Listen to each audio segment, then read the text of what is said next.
on, everybody? Thanks for tuning in to Voice of Bedlam Live. I'm your host, Andrew Santoro. Thanks for checking us out on the All In Sports Talk Network app. And remember, guys, you can get the app at the Google Play Store and at the Apple Store. And remember to check out all the great shows on the All In Sports Talk Network. Remember to go over to voiceofbedlam.com. Check out our blog. Colin's been bright and strong up on there. Check out his awesome moments from week 5. I think week 4 or 5, maybe correct. 6 now. The what the beep segment's one of my favorites to read from him. All right, but let's, John, how you doing today? I'm doing all right. This is probably one of the busiest weeks I've ever signed on to do. Doing a wedding, doing the podcast, obviously, for you ladies and gentlemen out there, and then now juggling in Pogo City stuff. So it's like, wow, there's a lot of stuff on my plate. Hopefully I have enough time to eat it. Well, speaking of Pogo City, all you locals should remember to go out to your welcome in Southside Bethlehem on New Street, October 28th for Night of the Living Pogo with, hate to say it, Anti-Citizen, Admit Nothing, and a couple more other great local bands. So why don't you guys come out? Yeah, come hang out with your favorite Voice of Bedlam Live personalities, Devil John and Andrew Bedlam. All right. Well, why don't we get things moving in this recap show with last weekend's Yeah, let's get the scores going. All right. Well, Denver, San Diego. We all know Denver getting their second straight loss. San Diego out on top, 21-13. Buffalo over San Francisco. Colin Kaepernick getting his first start, falling hard to Buffalo, 45-16. Jacksonville up on top of Chicago by a point. Detroit taking down the strong Los Angeles Rams. Rams going out to London next week to meet up with the Giants. Pittsburgh would fall to the Miami Dolphins 15-13. Ben Roethlisberger injured his meniscus in this game, went through surgery yesterday.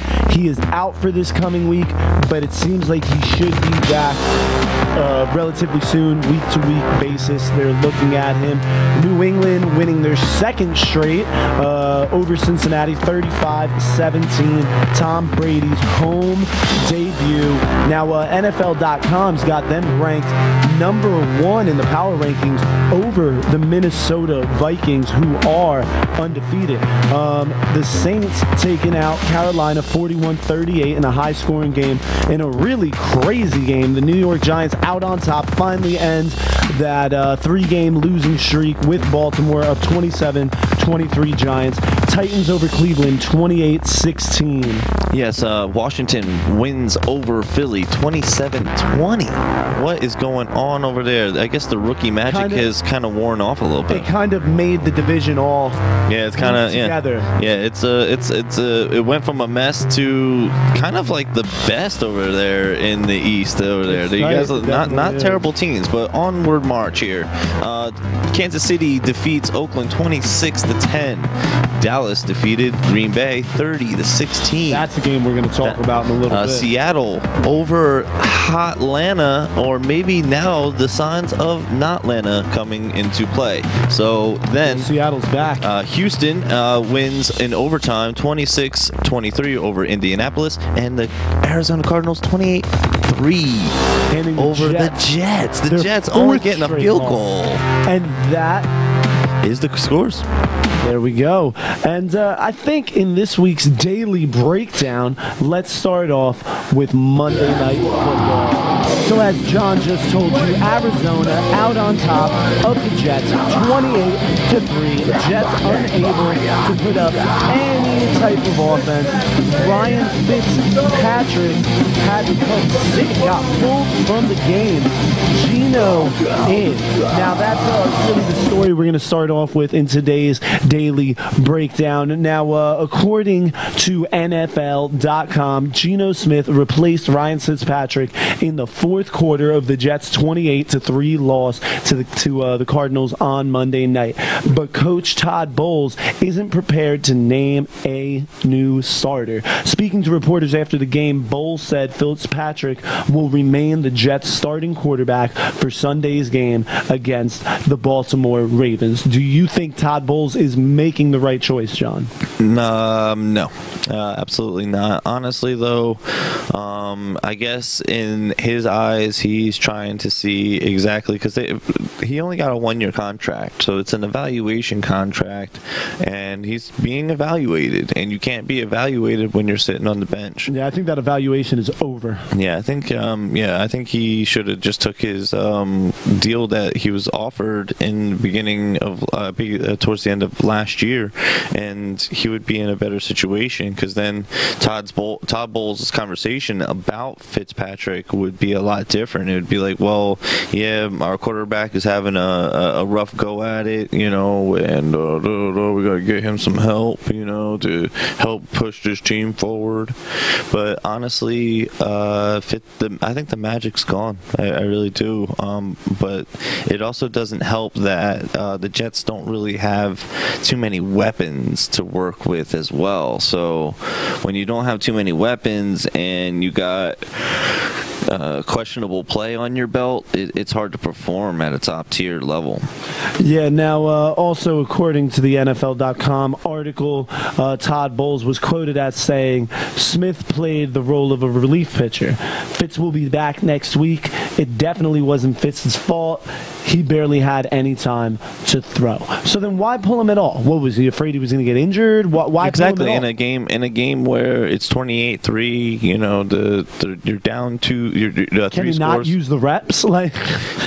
He could, but you're down 4 scores, and it's garbage time at that point. So why it'd be like you're 2 games away from the playoffs. You win the first game, the second game you blew them out in the first half, but you keep your starters in the second half. I don't know, but I know it's not really all the starters. They benched Fitzpatrick one, you need a change of pace. Sometimes just a new face in a situation can make things a little bit better, but also I think that was his way of saying that if Gino performed, then Fitz would be sitting on the bench. So then why not just give it to Gino? Not that I want to see that happen, but I just don't understand Todd Bowles' move here.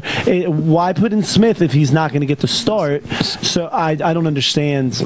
Just like our crazy hectic election that's going on right now, there's so much craziness involving the politics of running an organization that we don't really know what's going on behind those doors at the New York Giants organization, but we can New York Jets.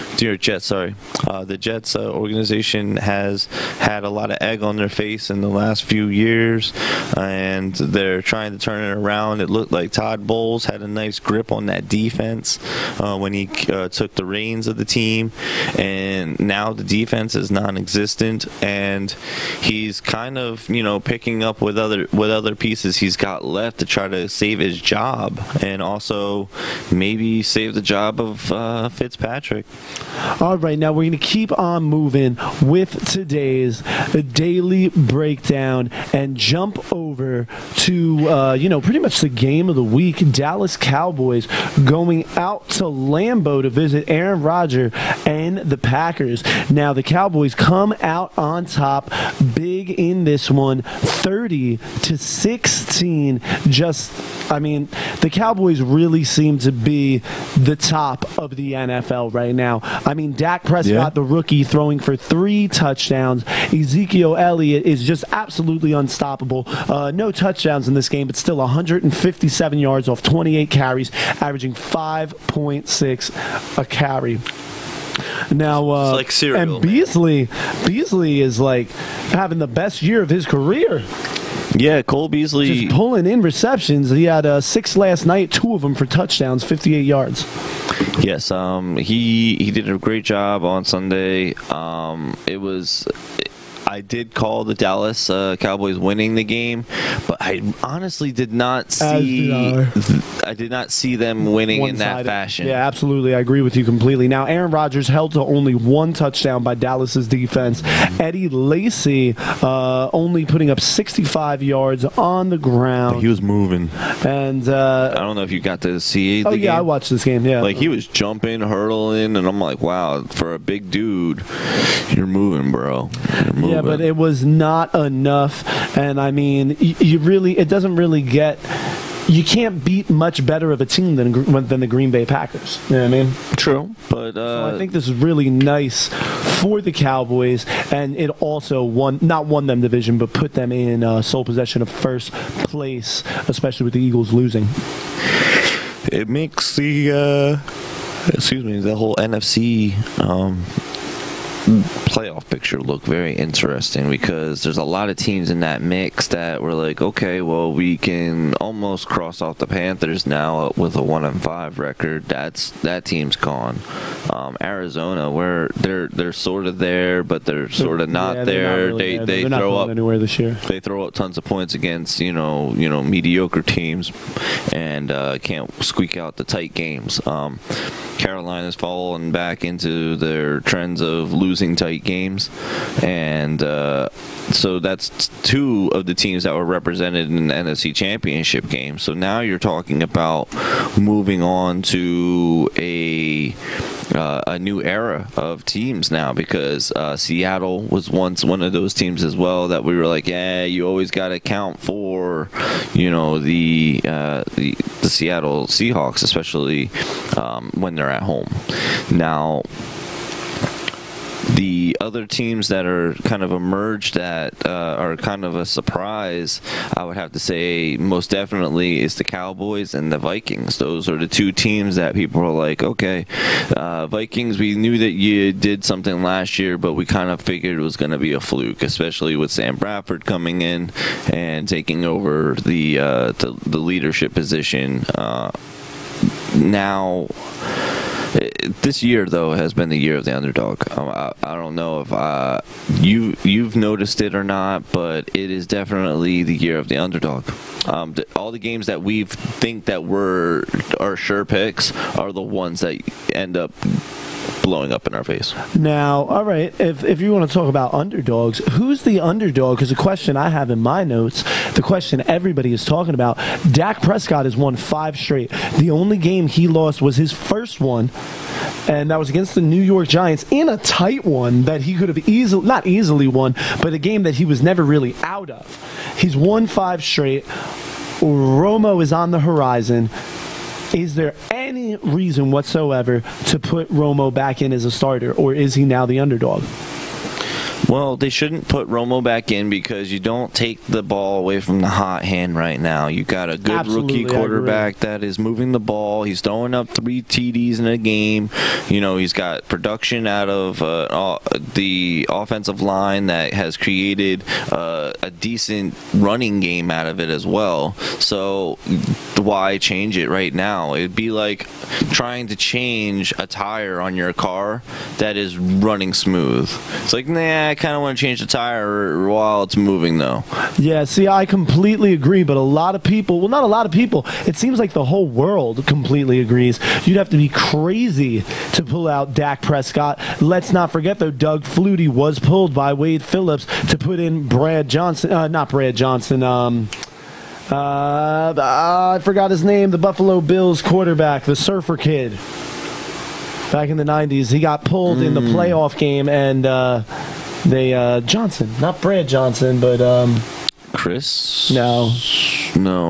I think I see the person too. We're just gonna call him Johnson. Yeah, because that's Johnson. his last name. Came in and just kind of totally wrecked it all, and killed a really magical season for the Buffalo Bills. I mean, I would love to see the Cowboys do that to himself, but I don't think it would be smart to. The only person who hasn't really been sold, it seems like, is Jerry Jones, and but I think it might just be lip service, trying to keep the fire burning on the rookie's feet, making sure he still does good. There's no way you could pull out Dak Prescott. No, not at all. Right now. Especially, I'm sorry, Tony Romo is a decent quarterback. Yes, I'm not going to say he's not, but like he's never been 5-1. No, and I don't think the way that this team is built right now, they're built to win right now, and the additional pieces that they added this year with Dak Prescott, who needed to step up this year and be a leader, and then Ezekiel Elliott, who was honored with the starting position almost from day one. So kudos to the Cowboys.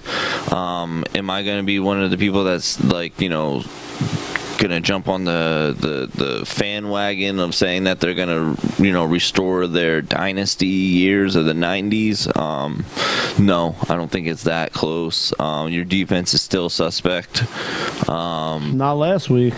Yeah, except for last week. Yeah, but that was a good game that time. Let's see next week. All right, okay. Well, we'll move on, and let's talk about this hit. Moving over to the Patriots game, this hit that Vontaze Burfict laid on the Black Unicorn, Martellus Bennett. Yeah, so it looked like they were looking into it to see if he was going to get fined because it was like a low to the back of the knees, unnecessary hit out of the play. But for whatever reason, Rappaport is reporting that they will not be fining him, and they're not viewing it as anything intentional. No, sure. I don't know. I was surprised about that. It seems like these guys get a target on them once they do something like that, and he's like habitually done it.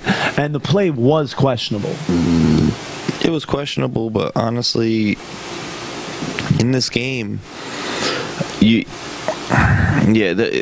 point. There's already so many changes now. At this point, you might as well just play two-hand touch. Oh, I agree, but I'm just surprised because it seems like that's what the NFL is trying to do.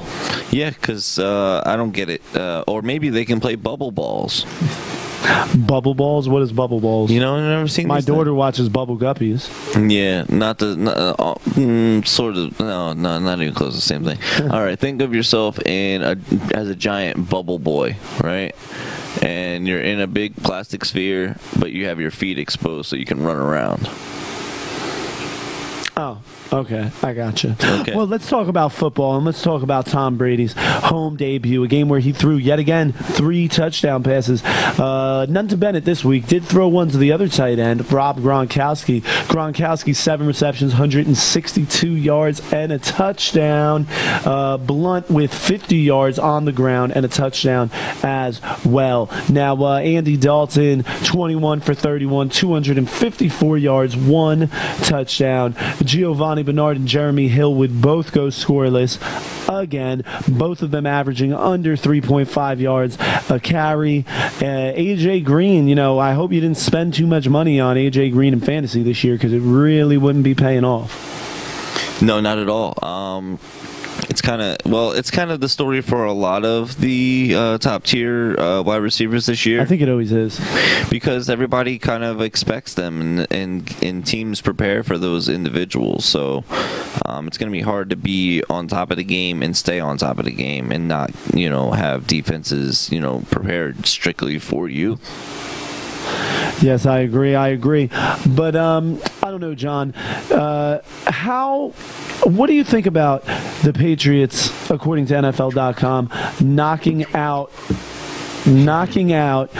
Minnesota Vikings #1 of the power rankings just because Brady's back? Do you think they're stronger? No. So you do like the Vikings? I like the Vikings a lot better, and if they had that game today, I think Minnesota would best them. Really? Although I think Tom Brady would give that defense a nice run for their money and try to at least keep them somewhat honest. Okay, now we talked about Big Ben having surgery to his meniscus. Now he has been ruled out for Baltimore, but Big Ben and the Steelers did not look too good against Miami. How does this happen? I think Miami is one of the worst teams in the NFL, and how do they beat Pittsburgh by 15 in this AFC matchup?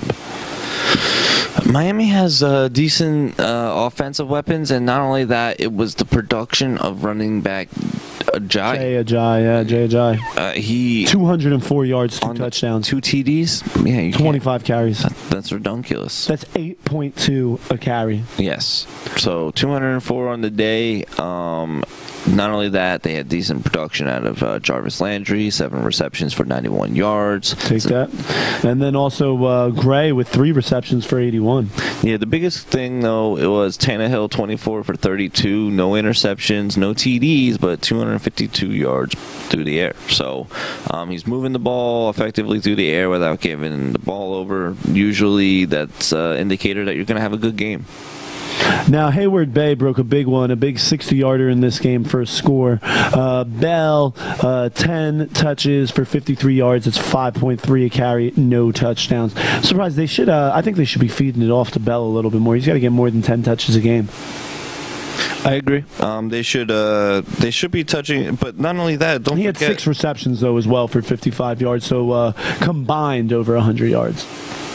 Yeah, but they also have, D'Angelo Williams, which is awesome change of pace back for them. And he didn't really do much this week. Yeah, nothing this week. But it's just kind of like how it works with when you have 2 strong running backs. One, you can't get them optimal real estate each week, so you're gonna have to play your matchups and hope for the best. But these Pittsburgh Steelers are gonna have to figure it out because they let a rookie beat them, and now they let a team that no one really kind of anticipated seeing too many victories out of, being the Miami Dolphins. They lost to them too. So, and I have no room to talk as a Panthers fan sitting 1-5, but honestly, the strength of that schedule is quite strong, but that's the only thing I think I can tip my hat to. But still, a loss is a loss, no matter who the talent is. All right, let's take a quick second here and tell you guys about Triple J's Fantasy Football Report. Now, this is your one stop for everything fantasy football. It's a great blog. They got some great articles, some great advice. Anything you want to know about fantasy football, this is where you guys got to come. Now, that's Triple J's Fantasy Football Report.com. Once again, that's TRIPLEJS FantasyFootballReport.com. So head over there and get your fantasy team in order. With that, why don't we take a quick second from the Daily Breakdown and talk a little bit about Bedlam's fantasy? Yeah, I wanted to. I don't know if this must be the year of many full moons or something, because right now we have not 1, not 2 or 3, but 5 people tied for first place. 5. We do. And that is at a 4-2. So Colin and his other counterpart, Sean, the Johnsonses, are both in that group. Sarah's in that group. You're in that group. And myself, I'm in that group as well. So we got, the 5 people that are, I should say the 4 people that are most active on the show are number 1, sitting on top. That's why we're the most active on the show, because we're the best. Yeah, exactly. So if you guys are listening to the show and you're just like, yeah, I'm not sure about your fantasy advice, you might want to just start emailing us directly, and maybe just maybe we can help you be as good as us. Or you guys could just head over to Triple J's Fantasy Football Report.com and get some pointers there. That's where I got some notes this week. I'm not gonna lie, they help, but I only think they only help me with Voice of Bedlam League. So all right, so why don't we recap recap a couple more of these games. Now, of course, we're going to be talking about the New York Giants taking down the Baltimore Ravens. Another game where the Giants had a hard start. I said I wouldn't pick the Giants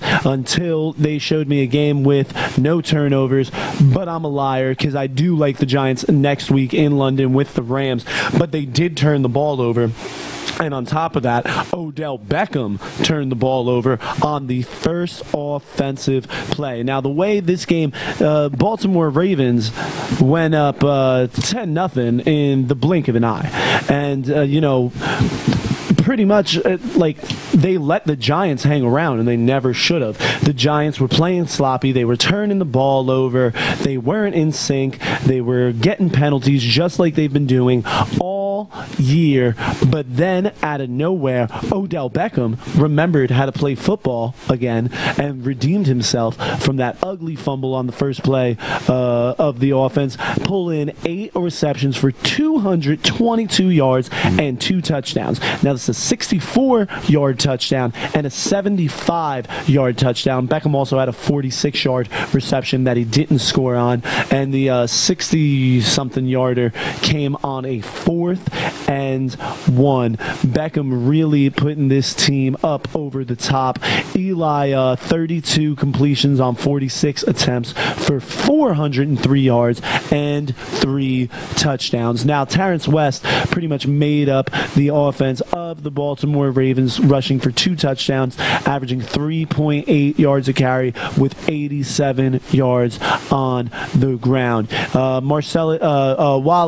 Mike Wallace, and Kamar Aiken both had 4 receptions. Wallace for 97 yards, Aiken for 64 yards. What else is important to note about this game, though, is the fact that, the fourth quarter kind of went back and forth. The Giants defense should have been able to put it away, but they gave up another 10 points to the Ravens, but the Giants were able to match that 10 points and then not allow the Ravens to score and come away with the win in a nail-biter. There was some questionable calls, a terrible call on Dominic Rodgers-Cromartie for pass interference, which is really the reason that the Ravens even lasted as long as they did, but this was really the Odell Beckham story. Ben McAdoo evening it back up to 500, 3-3 on the season. Yeah, it's not a bad start, but honestly, it was looking bad. It was looking really bad for you guys for a while, but then you guys turned it around towards towards the end of the third. You guys seemed to breathe a little bit more life into yourselves. Yeah, and it was Lewis that had that other Manning touchdown grab for 24 yards, his only catch of the game. Yeah. So. All right, so John, you want to give us your breakdown of the Panthers game? Honestly, this is it's going to be short and sweet. Division games are always tough. I say that like a broken record on this show, but honestly, this is the year that these Carolina Panthers cornerbacks are going to have to learn and grow and perform. It's just what it is. That's the biggest downside.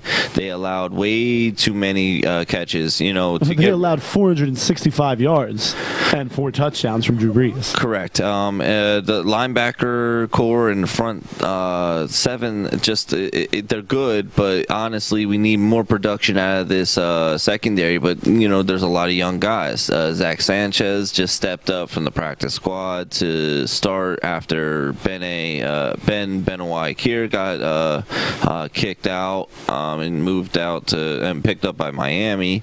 Then you got the offensive production of Carolina that's putting up points. They're putting up points, but the defense is just not stopping points from going on the board, and that is the biggest thing right now.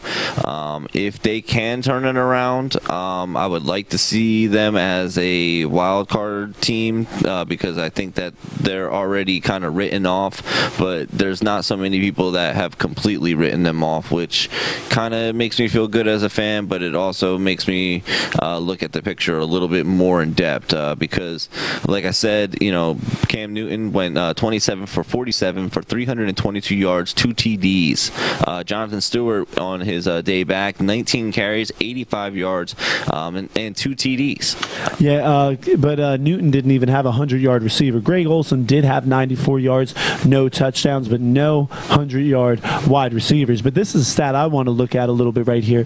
Now, but Drew Brees only attempted 2 more passes than Cam Newton. Correct. Drew Brees attempted 49. Cam Newton attempted 47. But Drew Brees threw for 465 yards to Cam Newton's 322 yards. And Drew Brees doubled his touchdowns, putting up 4 to Newton's 2. So he also put up an extra 143 yards of passing.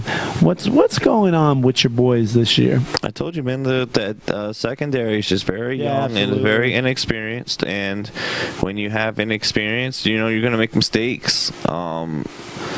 You can only hope that the game film and what they can learn in the week and with their game film preparation for the next week's team is enough to help them, possibly stay in the game. But this defense, has got to keep pounding because the offense keeps pounding through to the end zone. Even when we didn't have Jonathan Stewart in the lineup, we were doing it with Fozzie and Cameron. So the ball's being moved on the offensive side of the ball. We just need to stop it on the other side. We went from being one of the highest turnover defenses that causes turnovers for teams, and now we're just purring very, very softly. Like we just got our bellies fed and our tummies are being rubbed right now. Because it's ridiculous. I want to see the fight back into the Panthers that deserve of the 51st Super Bowl. All right, well, let's move back to the NFC East. The Philadelphia Eagles falling to the Washington Redskins 27-20. Now, the Redskins took the lead early in this one and pretty much never got rid of it, maintaining the lead all game. Only the Eagles' second loss of the season, but the Redskins have a 4-game winning streak on them now. Once again, another situation where the defense is giving up, what the offense is producing. The Eagles' offense is decent. They're moving the ball. They're getting it around, even with the wide receivers that they have. So that being given, you need solid play out of your defense to make sure points stay off the board, so that you put yourself in the situation to either run out the clock and win the game, or you put yourself in a situation to take yourself down the field for that game-winning drive. But honestly, if your defense is having trouble keeping points off the board, eventually you're going to run out of plays to put points onto the board. And if you put all your eggs in the basket, then you're exposed for the whole league to see. All right, so this is how the NFC shakes down. Cowboys out on top, 5-1. Redskins 4-2. Eagles 3-2. Giants 3-3. So there are no losing teams in the NFC East. Now another division with no losing teams. There are none. I thought, who was it? No, because the Giants are 500 and they're last. Then that was about it. Yeah, because the NFC has nothing to offer right now. The AFC. Colts. If the Colts would have squeaked it out on Sunday night, yes. The AFC South as well. Let's talk about the Colts. Did you see that nice little touchdown run that Andrew Luck had? I mean, that was a really good game, Sunday Night Football. Way better than the Monday night game. I mean, I was not interested in that Monday night game at all. Sunday night, though, real nice matchup.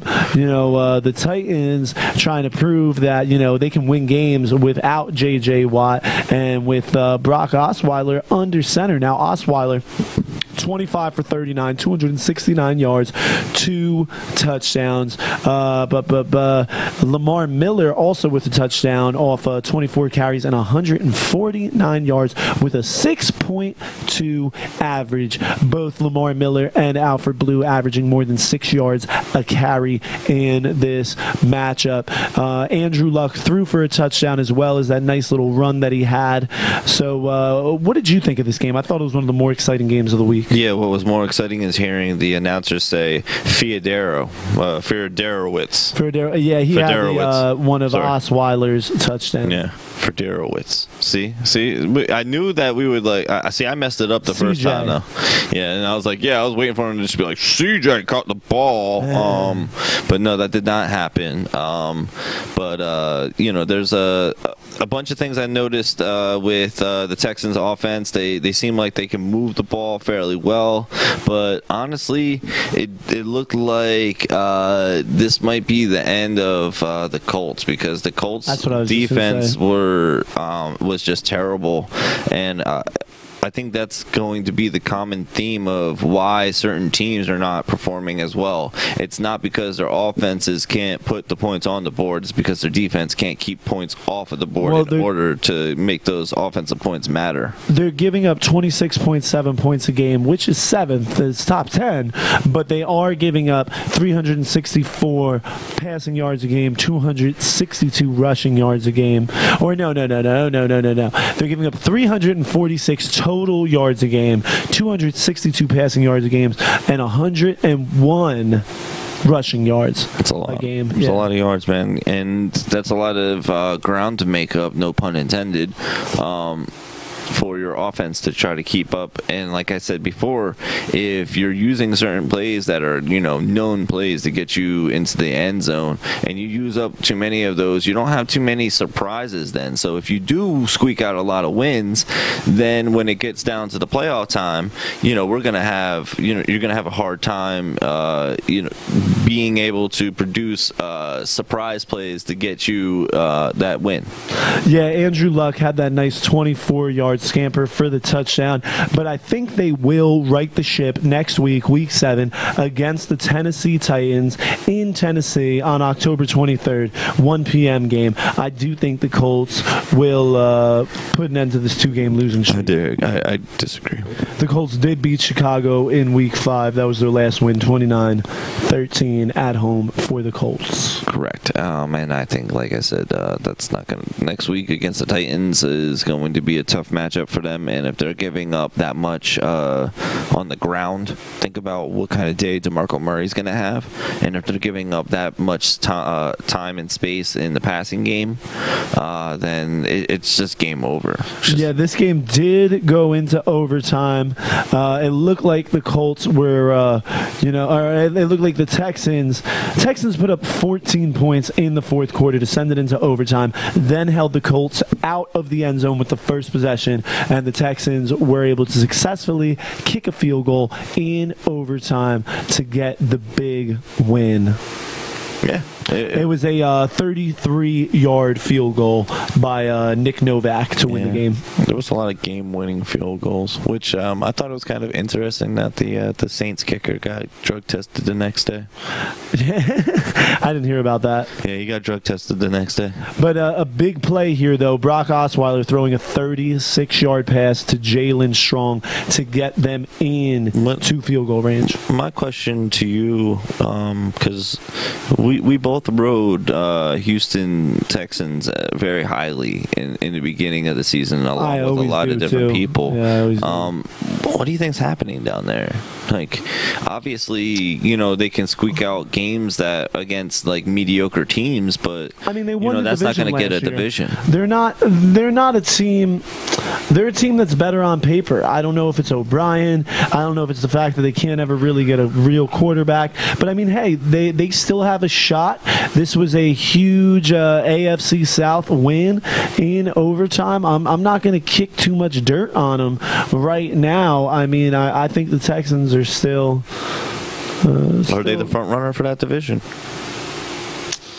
Are they the front runner for Well, right now they are. They're number one in the AFC South. But what I'm saying is, are they the true front runner to represent that division going into the playoffs? Well, at 4-2, I don't see why not. Why don't we take a look at their schedule, though. Schedule, and let's see. They have Monday night at Denver, which is never a good thing. Even though they got Minnesota. Denver has lost 2 straight, though.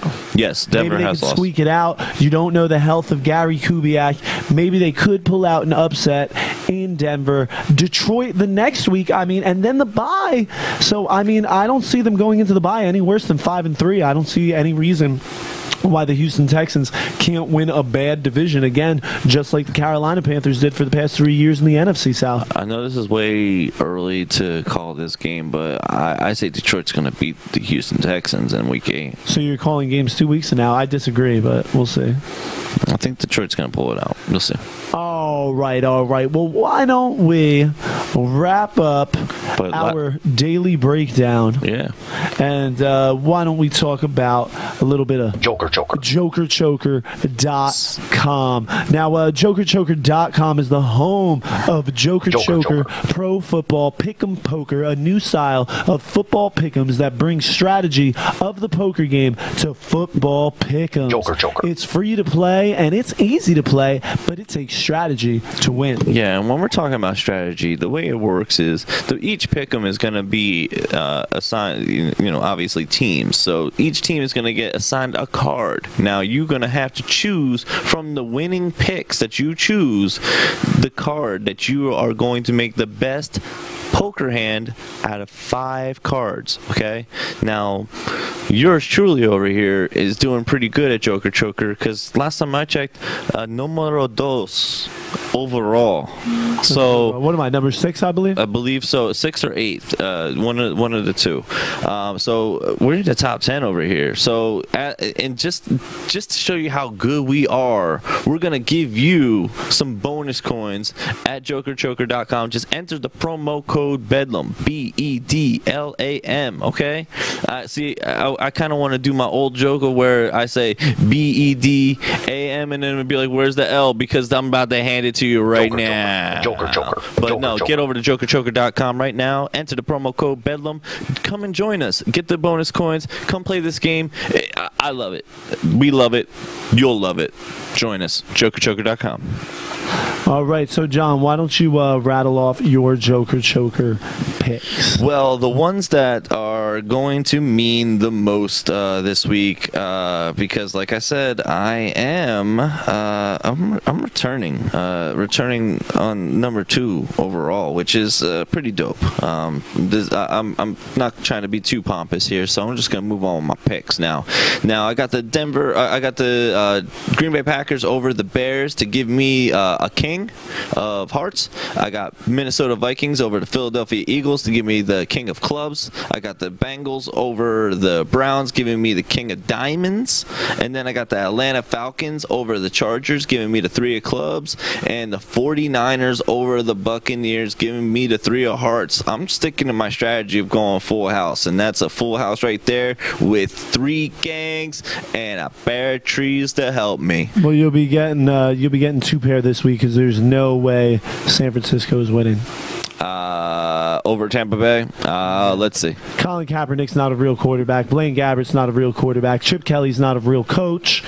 You'll get 2 pair. But 2 pairs still good enough for me. At least it would be 5 additional points. Which card does that game get you? Because if you get that, what game? That would just be a 3. So then my 3, because I would still get a 3 of a kind with the other one. So that's 7 points. So you'll have a 3 of a kind, not 2 pair. You'll have 3 Correct, of a kind. Yeah. Now, my games that I'm taking, looking at Chicago Bears, Green Bay Packers. I'm taking the Green Bay Packers in that one. But I will take similar there. The Minnesota Vikings over the Philadelphia Eagles. Took my pick again. I will also take the Cincinnati Bengals. Took my pick again. Cleveland Browns, Yep. which gets me my 3 kings. Yep. And I'm going for a full house, but it doesn't really look like I have another pair on board. The only way I can go for my full house, now I will take the New England Patriots over the Pittsburgh Steelers, giving me the ace of diamonds. Now, on this ticket that I have yet to completely fill out, I do have the Denver Broncos on top of the Houston Texans, but I think that game is really more of a coin flip. The Denver Broncos are giving me a 10 of diamonds if they win this game, but if I take Houston and they win, I will get the ace of clubs, and that will complete my full house. Kings over aces, and I'll run through these picks again. Houston over Denver for an ace, New England over Pittsburgh for an ace, Cincinnati over Cleveland for a king, and Minnesota over the Eagles for a king, and Green Bay over the Bears for a king. Kings over aces for my jokerchoker.com pro football pick'em poker picks. It looks like somebody wants to kind of catch up to the leader over here. And whoever you are, SVED, I'm coming for you, dude. Coming. You're number 1 right now, but you only got 2 points on me. 2 points on you. 2 points. And now, how is the scoring done? How easy is it to make up? How does the scoring? Well, if you do well with your pick'ems, you'll get decent points, and then your poker hand is added in as a bonus. So that's how it could help you. So if you do well with your pick'ems, the pick'ems are more important than the poker strategy. For the most part, yes. The bonus points with the poker hand is just an additional thing to be like, oh crap, I did bad with these other picks, but I did well enough to get, like, I did pretty crappy with picks. I only got 8 last week, and I still walked away with like 15 points. Well, that's 8 out of 15. Yeah. Yeah. It's 15 games with the bye. Yeah. So, but I walked away with 15 points because of the Joker choker. The poker hand. So because what did you fall with, 2 pairs something? Three of a kind. Again? Yeah, 3 of a kind. It was those Dallas Cowboys that helped me. I blame it on the Cowboys. I hope Joker Choker got me in, because it doesn't seem like Joker. Doesn't seem like it did right now. I hope it got my picks in. Kind of signed me out. I had to sign back in up at jokerchoker.com. Joker. Yeah, well, if you forgot, maybe you could just listen back to the show like everybody else can on the All In Sports Network app and on iTunes, Stitcher, Google Play Music, YouTube. SoundCloud, YouTube. We are everywhere. Voiceofbedlam.com. But let's remind everybody, I'm your host, Andrew Santoro. We also have Devil John on the mic. This is Voice of Bedlam live on the All In Sports Talk Network. Thanks for hanging out with us for this NFL recap show. We will also preview some of the upcoming week, as we are doing with our jokerchoker.com pro football pick'em poker picks. Thanks for hanging out with us, guys. We got about another 15 minutes to go. Now, John, do you want to run over to the thread, the Facebook thread, and Colin, even though he's not on the show this week, sent in his jokerchoker.com pro football pick'em poker over at Voice of Bedlam Live. Now remember, you guys can get up on our Facebook too. If you go to facebook.com/VOBpod, come hang out with us. We're posting some funny memes. You can get all the articles from voiceofbedlam.com there. Also remember, hit me up on Twitter at Andrew Bedlam. I'm always looking for someone to talk to. Yeah, he needs a friend. I'm joking. But Colin over here is going. It seems like the devil's influence here on this show is really showing. And I just want to thank you guys. I'm flattered that you guys want to copy my picks. I appreciate it. So just read them off first. so just like the other 3 first games, Colin is also going with the Green Bay Packers over the Bears, giving him a king. The Minnesota Vikings over the Eagles, giving him a king of the clubs. And so the first one, the Packers would give him the King of Hearts. Sorry, and then the the Cincinnati Bengals over the Browns, giving him the King of Diamonds. That's 3 of a kind. That's three right there. Three of a kind. And then the other 2 games here, New England Patriots over the Pittsburgh Steelers, giving him an ace. And the Houston Texans over the Denver Broncos, giving him another ace. So he's going for that full house. Kings over aces, same exact picks as me, same hand as me. I was about to say, we're great minds really, truly think alike. So, but obviously we do a lot of winning around here. So, listeners, tell your friends, all right? Tell them to come be a part of the winning cool club here. Now, remember, everybody, you guys can hear us, Voice of Bedlam, live on the All In Sports Talk Network Tuesdays and Friday nights. So I guess since this is our Tuesday show and we won't be on the air again till Friday, why don't we preview on Voice of Bedlam live this week's Thursday night football matchup, and it's an NFC North battle. The Chicago Bears traveling to Lambeau, the frozen tundra. Now, both teams coming off losses. Chicago Bears back at 1-5. Cutler's been out for some time now. Hoyer cannot really put things together. Green Bay just lost to the Dallas Cowboys, dropping them down to 3-2. Now, Chicago came out on top the last time these two met in November 26, 2015, 17-13. And will they be able to win back-to-back games? John, is there any way that Hoyer takes out Rodgers? Not at all. Can I get some more talking time out of you? No, you can't. You know, the reason why is this. Aaron Rodgers is one of the elite quarterbacks that, doesn't lose very often. And when he does, he bounces back with a vengeance, okay? And bounces back with vengeance. Sorry, I said vengeance, like I'm an Avenger or something. Anywho, like I was saying, our esteemed colleague said a few weeks ago, I like Aaron Rodgers to be the MVP because he's Aaron Rodgers, right? And that was Sean? Yeah, that was Sean. But I kind of like, as funny as the statement sounds when you repeat it, he's got a point. He is Aaron Rodgers. He was the understudy to one of the greatest Packer quarterbacks to ever touch the ball, being Brett Favre. Obviously, Brett Starr being another one. Bart Starr. Bart. Yeah. Dang. See, I'm trying to talk and Super Bowl 1 and 2. Yeah. Yeah, I don't want to talk about that one because the Raiders lost that. So. Raiders and Colts. Yeah, I didn't like that. I don't like that. I don't like when people play on my phone. But he's going to bounce back. Jordy Nelson starting to kind of make himself, present there in that offense. They just need a little bit more solid play out of Eddie Lacy. I know we mentioned it at the top of the show. Eddie Lacy got to see the end zone. Yeah, he did not see the end zone, that's going to have to change against these Chicago Bears. They do have a decent enough defense that it's going to be the big play to maybe Devontae Adams. Yeah, I almost lost his last name in there for a second. I'm like, Devontae Parker. Yeah, I was like, oh no, that's not it. When you got decent targets out there, you got to spread that ball around. So I think Devonta Adams is going to have a better game. Randall Cobb, towards garbage time, was being more relevant in that last game. He could also have a really big game as well. Jordy Nelson's going to be marked up most of the game. If you have him in fantasy, I would strongly suggest maybe giving him a seat, and if you got somebody else, because he's going to be marked up a lot. All right, let's recap a little bit here now.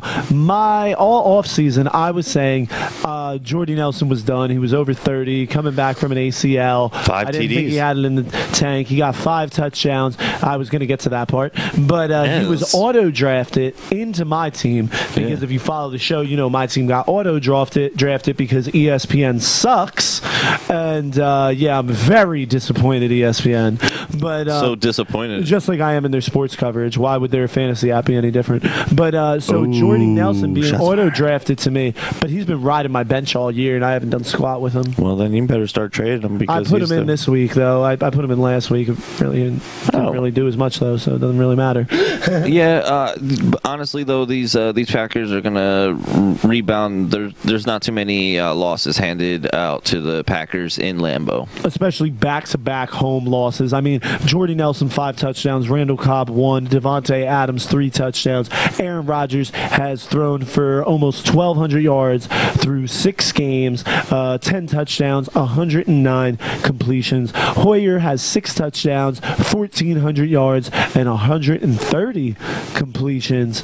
That's pretty nice, actually. Hoyer. It's a good day. He could get it in the good season. He could get it in the end zone a tad bit more, but those aren't half bad numbers. And I mean, he does have Alshon Jeffrey as a target, but you know, the big talk of the early part of the offseason or the end part of last year is Jeffrey, where will he land? But you know, he got hit with the franchise, but he's yet to get in the end zone, but he does have almost 500 yards on the season. Zach Miller leading in touchdowns for the Bears with 3 off 31 receptions, 265 yards, averaging 8.5 yards a reception.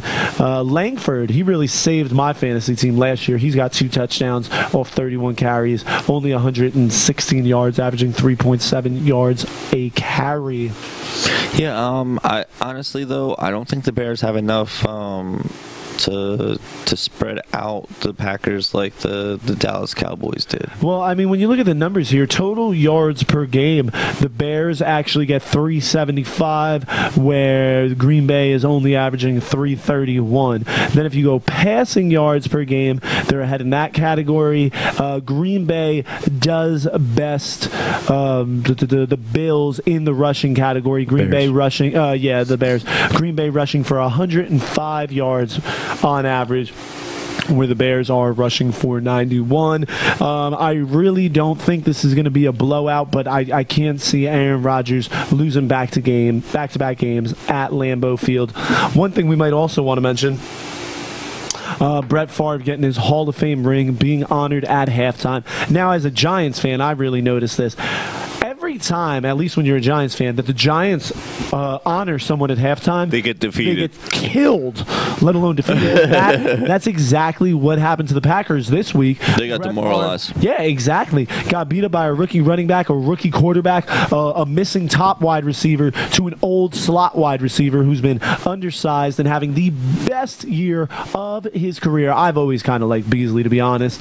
Most people don't. They think he's too undersized, but he's great playing out of that slot, and Williams isn't bad either. Yeah, so I guess good enough to take out the Packers at home. My biggest question to you then, does your heart pick match your Joker pick? Do you go with the Packers or the Bears? Oh no, I gotta go with the Packers. I wouldn't be surprised though. I could see. It's the Packers. I keep trying to. I mean, the Bears they're putting up some numbers. Do you know what I mean? They're putting up some numbers, but they only got the 1 win, and I just can't see Green Bay losing back-to-back at home. Yeah, especially not. And then a nationally televised game. Yeah, not against the Bears. And the Bears playing on the short week away. Yeah, Aaron Rodgers playing pissed off. He looked demoralized and sad. He was mad. He was definitely gonna be calling his therapist after that game. But honestly, that's the way the football. That's the way football crumbles. That's the way the football crumbles. That's the way the football rolls. Yeah, indeed, and especially they're in a division where the Vikings are still on top. They're still demoralizing offenses and just making a stand in that division. So that means that they have to fight extra hard. And when I mean the Green Bay Packers, they're going to have to fight extra hard just to get a wild card slot, because there's only 4 teams that make it there. So yeah, and the Vikings will be taking on the Philadelphia Eagles this week, 1 p.m. on Fox. Yeah, because if another team in your division is leading that far, you know, obviously they're getting the bye week. So that's 6 teams total make it on each side, and it seems like Minnesota is going to be one of those teams. So hopefully they get everything all together, and we see a good game. But I think Aaron Rodgers is going to have at least 3 touchdown passes, and maybe, just maybe, we might not just see just one. I'm guaranteeing one, but maybe 2. Maybe 2 touchdowns out of Eddie Lacy. You want to hear something sad? What's that? In about 12 days, football season will be halfway over. I know. But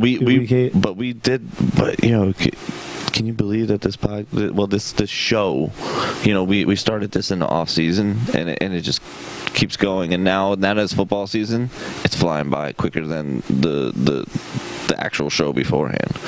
Like before it was like, hey, we have to hunt for things to talk about. Now it's like, we have too much to talk about, all right? So now we're just going to talk about the bare meat and bones, all right? Meat and potatoes here, guys. This is what we're talking about. But I would just want to appreciate everybody for sticking around with us, and thank you for choosing us on the All In Sports Network to be your NFL provider.